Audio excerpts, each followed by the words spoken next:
বছর ঘুরলেই বিধানসভা নির্বাচন, আর এই যত ভোট এগিয়ে আসছে ততই শাসকের অন্দরে যেন তুতু ম্যামা বাড়ছে। এ বলে আমায় দেখ, তো অপর বলে আমায় দেখ। ক্ষমতার লোভে বারবার গোষ্ঠীকোন্দল এবং সংঘর্ষে মাতছেন শাসক নেতারা।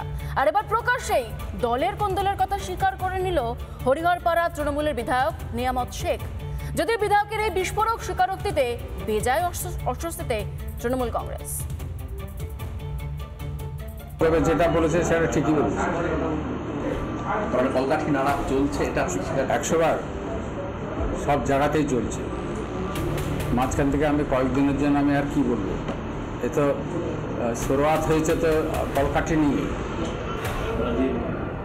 এ তো অস্বীকার করা যায় না।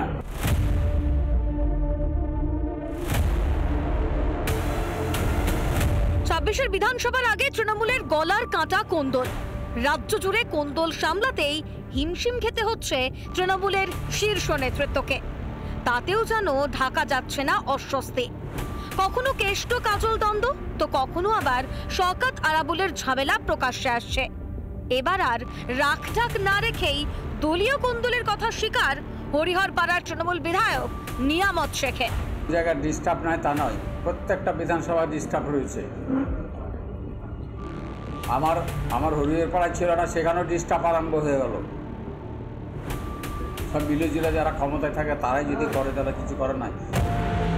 হরিহরপাড়ার বিধায়ক যখন দলীয় কোন্দল নিয়ে মুখ খুলছেন, তখনই ভরতপুরের তৃণমূল বিধায়কের মুখে হুমকির সুর। দলের জেলা নেতৃত্বকে হুমকি দিয়ে একলা চলার বার্তা হুমায়ুন কবিরের। আমি 15ই আগস্ট পর্যন্ত সংযত থাকব। 15ই পরে এই তৃণমূলের জোড়া ফুলের প্রতীক নিয়ে অল আউট লড়াইয়ে যাব।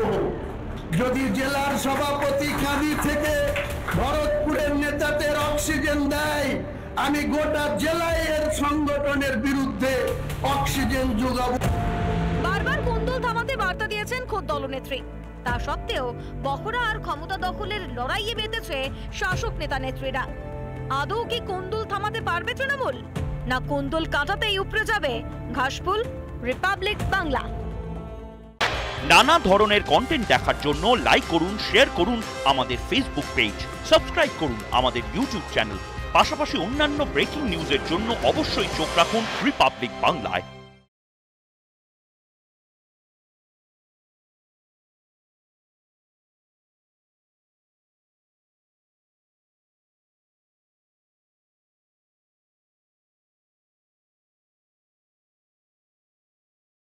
নানা ধরনের কন্টেন্ট দেখার জন্য লাইক করুন, শেয়ার করুন আমাদের ফেসবুক পেজ, সাবস্ক্রাইব করুন আমাদের ইউটিউব চ্যানেল।